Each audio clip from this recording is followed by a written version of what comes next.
Previously on Sailing Bohemia. We sailed to Santa Rosalia, getting rudely overtaken on the way into the marina. We explored the old French mining town and reprovisioned Bohemia for the next month of remote cruising. And we set sail north on a 75-mile passage to Bahia San Francisquito.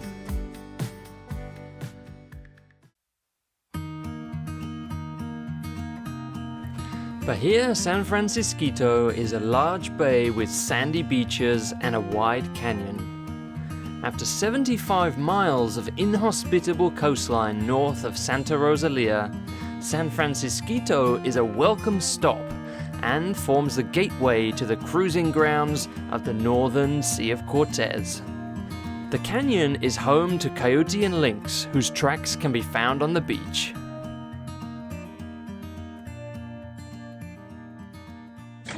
Time to explore the lands. It is very windy today, but we've just checked our anchor and it's holding really well, so we are okay to go ashore and leave the boat alone. We also deployed a stern anchor because it was extremely rolly overnight, so that really helps with the swell. But it's only two boats here, ours and our friend Makani, and the beach looks fantastic, so looking forward to that.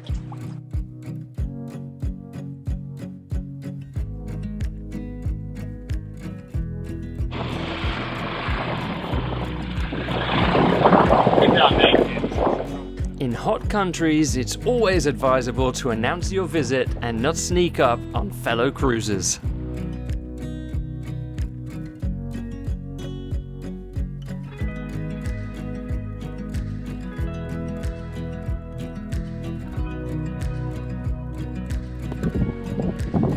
This is the only advantage of having a small dinghy.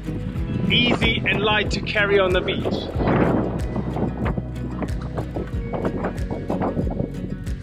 I wonder why we're going so slow.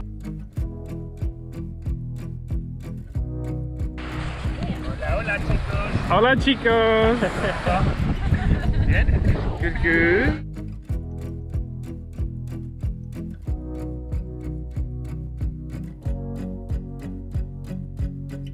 The dry riverbed went for miles and was the perfect pathway to explore the desert canyon and our new neighborhood.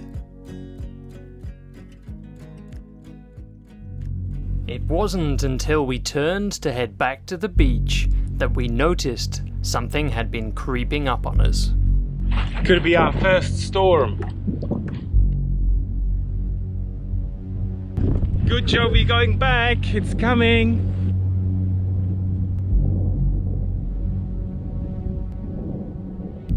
The first big storm we see coming behind us. It looks like a convective thunderstorm. I think it's going to pass across to the northwest of us, hopefully, but we might catch a bit of it. The wind is starting to pick up and starting to change at the moment. Looks like it's coming closer! We're going back to the boat to get ready! Convective thunderstorms bring two main dangers to boaters. The gust front of strong winds that sweep down from a great height at the storm's leading edge, and of course the lightning, which can fry all of your onboard electronics if it strikes nearby. The storm is 6.5 miles away from us right now. We're going to be watching its track very closely and turning the radar and the instruments off if it gets too close and unplugging everything. Electronics are going in the microwave. This is something we've talked about but never had to do, so it's our first time. It all happened very quickly. We were just on our hike and then somebody noticed, is the sky getting darker right now? It's getting a bit darker. Then the wind picked up and came in, and then we got to the top of a little hill and saw all this rain in front of us. Sheets of rain coming down 10 miles away. So it's moving quick and it's coming right for us. There's a big flash over there. We have our stern anchor set at the moment, and the wind is putting quite a lot of pressure on the boat. It's coming from the side, which isn't ideal if it gets stronger. We're going to keep a close eye on it, and we're ready to drop the stern anchor line. We've got a float on it should it get too strong, so we're going to come back and get that later, and then that'll allow the boat to swing around into the wind, and there'll be a lot less pressure on the boat that way. Luckily, the storm passed over us and we escaped without the lightning and strong winds we were expecting. So the storm passed over. One cell of the thunderstorm passed right over our heads, but most of the thunder and lightning was already spent before it reached us, fortunately. And the big storm passed over to the north of us, just over those islands over there in the distance. So I think we got lucky this time, but we went through all the motions of our procedure, unplugging everything that we can, putting all of our electronics in the microwave or in the oven. So just in case the worst comes to worst and we do get hit, then hopefully we won't lose absolutely everything. But yeah, that's the plan. Makani, the boat that we're kind of buddy boating with at the moment, they had a big lightning strike, so they're speaking from experience when they tell us to be prepared for these things. Well, I'm prepared. If we're going down, we're gonna go down with full stomachs. Holy moly guacamole. That's the way I want to go. And quesadillas. Well fed. As soon as the sun returned and we had recovered from our guacamole overdose, the first mate leapt into action. This is how you end up doing laundry in the Sea of Cortez. You're never alone, you always have the company of the bees. So I thought it's too windy for the bees to come when I do laundry today, but no, I was totally wrong. The moment they can smell a bit of water, they are here. After the storm passed, we moved across the large bay to explore the kelp beds and meet with friends, arriving just in time for the Baja fashion shoot. Good for letting off steam. Yeah.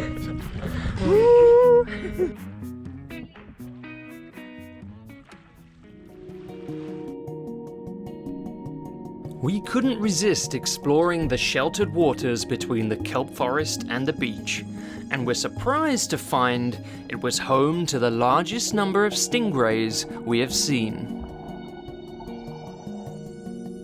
There are 60 different species of stingrays around the world, the largest measuring 22 feet across.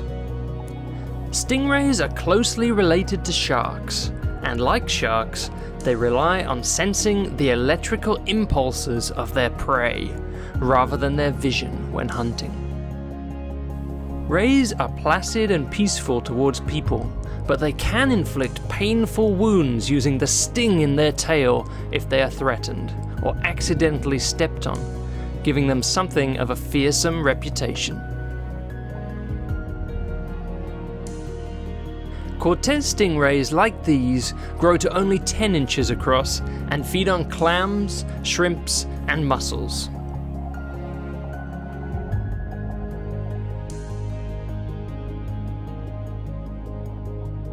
We were lucky to observe this juvenile colony of rays up close in the clear waters and shelter of the kelp forest.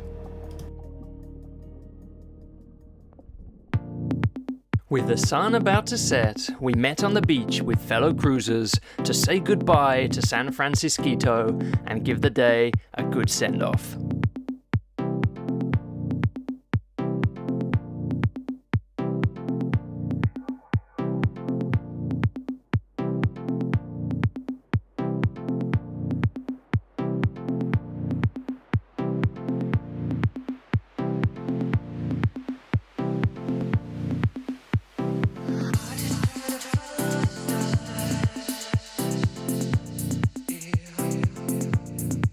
Freshly caught grouper and grilled Mexican cactus were on the menu that night, and we couldn't have wished for a better goodbye to San Francisquito.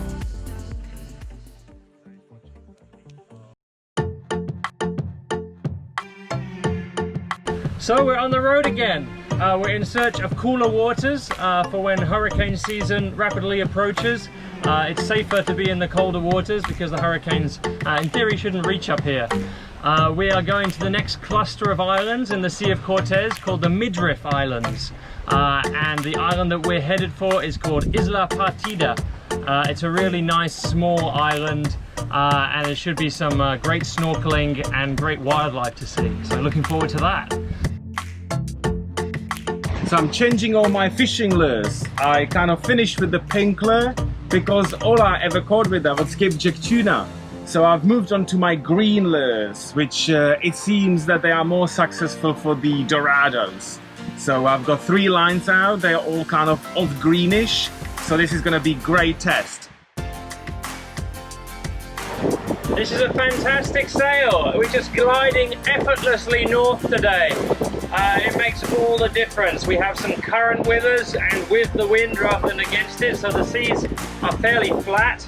We're not rolling around too much, and we have just the right amount of wind at 120 degrees, which is a really fast point of sail, so it's beautiful right now. And we should be there way ahead of schedule in about 3 hours 20 minutes rather than 5.5, which we budgeted for. One thing to watch out for is the current. There is a lot of current right now in the sea. The Midriff Islands stretch from one coast to the other, and north of there it's an enclosed body of water. It has a 20-foot tidal range, so you can just imagine the volume of water that has to squeeze past these little islands every day.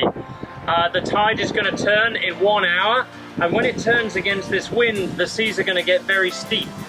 So we're just hoping to make as much progress as we can before that happens, because it might get a bit unpleasant later on. But we're doing 7 to 8 knots right now, so we should be at least across the middle of the channel before that happens.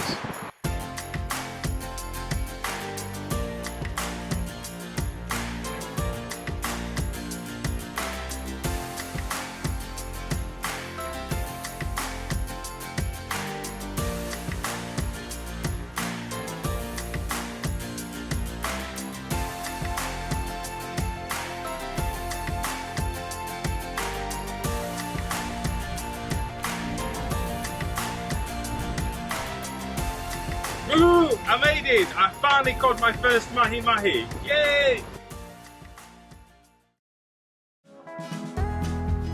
Join us next time on Sailing Bohemia, where we arrive at the spectacular Isla Partida, just in time for dinner. It's gonna be a lobster party! Well, this was unexpected.